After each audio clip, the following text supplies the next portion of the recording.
Rahayu, Rahayu, Rahayu. Ketemu lagi dengan saya, Teddy Wahyono, di channel tempat mengenal keris dan pusaka Nusantara lainnya dengan akal sehat dan hati terbuka.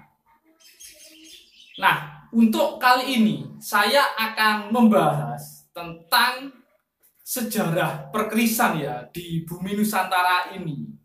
Gitu loh. Dan ini memang sumbernya dari catatan-catatan kuno ya. Jadi bisa dibilang masih sumber sekunder atau tersier. Dan memang nggak bisa dijadikan patokan seperti prasasti gitu ya. Tapi nanti tentang sejarah perkerisan, terutama tentang keris-keris kuno itu dulu, dapurnya apa saja sih? Ceritanya seperti apa? Dibuat di era raja siapa dan siapa empu yang membuatnya, termasuk tahunnya. Nanti itu akan saya ulas di sini. Nah, sebenarnya ini dari versi cerita naskah kuno atau ada yang bilang legenda ya. Jadi untuk dunia perkerisan, cerita tentang pusaka yang berbentuk keris itu diawali dari kisah pewayangan. Kalau kisah pewayangan sendiri kita kenal Mahabharata ya, yang dari India itu. Nah, kalau di Indonesia sendiri itu memang versi yang cukup lengkap, bahkan bisa dibilang lebih lengkap dari versi Indianya ya. Itu yang di Kakawin Bratayuda atau Kakawin Bharatayuda. Nah, ini ditulis tahun 1079 Saka atau 1157 Masehi di era Raja Jayabaya di Kediri sana.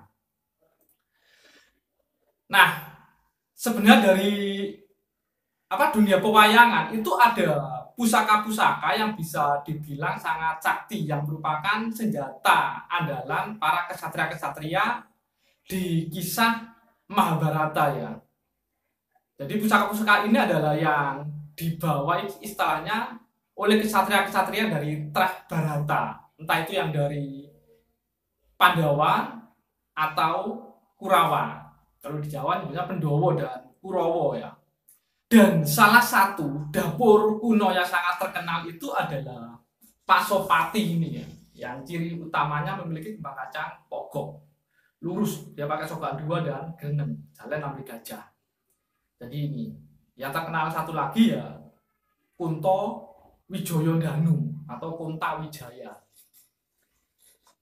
Nah, setelah perang Bharatayuda atau perang Bratayuda, jadi pusaka-pusaka tersebut itu menghilang. Pusaka-pusaka tersebut itu menghilang. Dan memang yang terkenal dalam dunia pewayangan itu pusaka yang sangat terkenal, senjata sangat terkenal adalah Pasopati milik Arjuna dan pusaka Kunta Wijayandanu atau kalau di Jawa Kunto Wijoyondanu. Kunta Wijaya ya terkenalnya gitu loh. Kalau di versi Mahabharata itu berupa panah ya, tapi kalau di pewayangan Jawa, terutama di cerita wayang kulit itu berupa keris, terutama yang keris Kunto Wijoyondanu itu dari kerisnya itu dibawa Adipati Karna dan sarungnya itu berada di tubuh Raden Gatotkaca. Jadi ceritanya waktu Raden Gatotkaca lahir itu tali pusarnya tidak bisa dipotong. Akhirnya si Arjuna ini bertapa mencari senjata yang bisa dibuat motong tali pusar keponakannya itu Raden Gatotkaca. Tapi waktu itu Adipati Karna itu juga Raden Karna itu juga bertapa ya, meminta senjata. Dan dewa yang mau menyerahkan senjata Kunto Wijoyo, jadi itu salah. Jadi dia mengasihkannya ke Adipati Karna. Dan akhirnya Arjuna yang tahu hal itu mencoba meminta dari Adipati Karna dan terjadi pertarungan. Akhirnya yang Karna dapat kerisnya, keris Kunto Wijoyo, yang Arjuna dapat sarungnya. Nah, itu yang buat memotong tali pusar Raden Gatotkaca dan sarungnya langsung masuk ke tubuh Raden Gatotkaca. Nah, itulah yang nantinya di kisah Bratayuda. Jadi Raden Gatotkaca ini gugurnya karena kena pusaka Kuntawijaya atau Konta Wijayanya Karna gitu loh. Dan dia gugur. Nah, setelah perang Bharatayuda itu, jadi pusaka-pusaka yang bisa dibilang itu anugerah dari dewa untuk kesatria-kesatria Terah Bharata itu menghilang. Nah, di Jawa sendiri, jadi raja-raja, beberapa raja di Jawa, jadi itu mencoba untuk menduplikasi, membuat ulang pusaka-pusaka yang sudah menghilang itu. Jadi raja-raja di Jawa ini mengutus, jadi menyerahkan tugas ini ke empu-empu yang memang dirasa mumpuni dan waskito. Nah, para empu ini dari hasil Topo Brotonya akhirnya dapat ibaratnya wangsit, jadi seperti apa pusaka-pusaka yang hilang itu. Dan itulah yang nanti yang berbentuk keris seperti saat ini. Seperti itu ada beberapa raja dan beberapa empu yang menduplikasi jadi pusaka-pusaka yang telah hilang setelah perang Mahabharata itu atau perang Bratayuda. Nah, dapur-dapur kuno tersebut itu ada sekitar 18 ya. Jadi dapur kuno itu yang pertama adalah itu nyebutnya dari zaman dulu itu sang julukannya, jadi belum kiai. Kalau yang pusaka dijuluki kiai itu di era Mataram ya, sudah masuk di era Mataram lah. Sekitar Demak, Pajang, Mataram itu. Nah, di era kuno itu nyebutnya sang. Jadi yang pertama itu sang Larngatap. Sang Larngatap ini berbentuk lurus. Yang kedua sang Pasopati. Jadi ini juga berbentuk lurus. Ada lagi sang Cundrik. Ini berbentuk melengkung. Jadi hampir kayak rencong gitu ya. Jadi ini termasuk salah satu dapur kuno ya, Cundrik ini. Lalu ada sang Jalak Dinding. Ini juga lurus. Ada sang Kolomisani. Ini juga lurus. Sang Tilam Upeh. Ini juga lurus.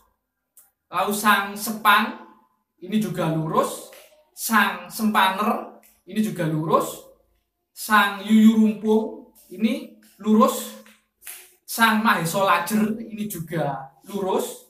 Sang Singoho. Ini juga lurus.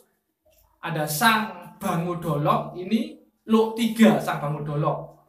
Ada sang Bakung. Ini luk 5. Ada sang Carubuk. Luk 7 sang Balebang.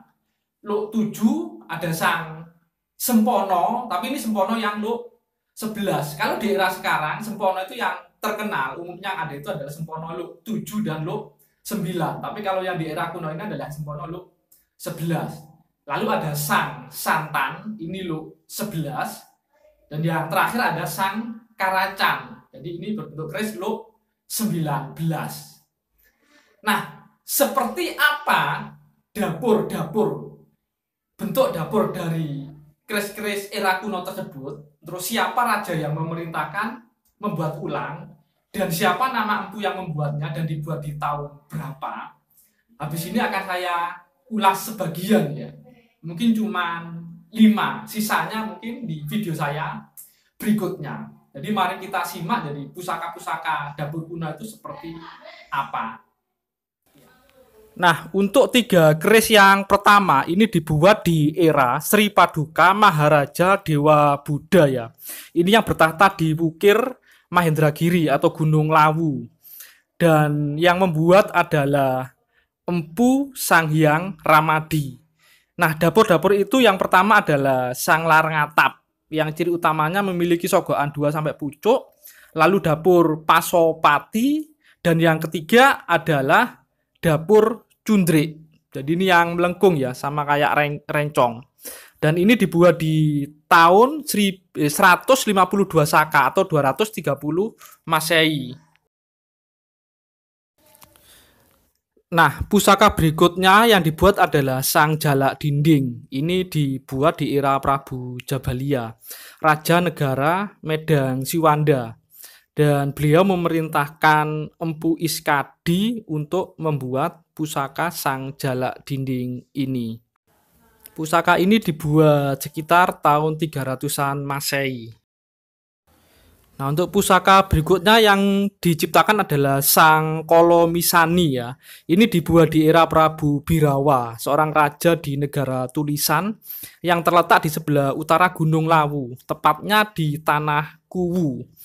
Nah, pusaka Kolomisani ini dibuat sekitar tahun 230 Saka atau 308 Masehi. Dan untuk dapur-dapur kuno lainnya akan saya bahas di video saya berikutnya ya. Dan semoga bermanfaat. Jangan lupa like ya.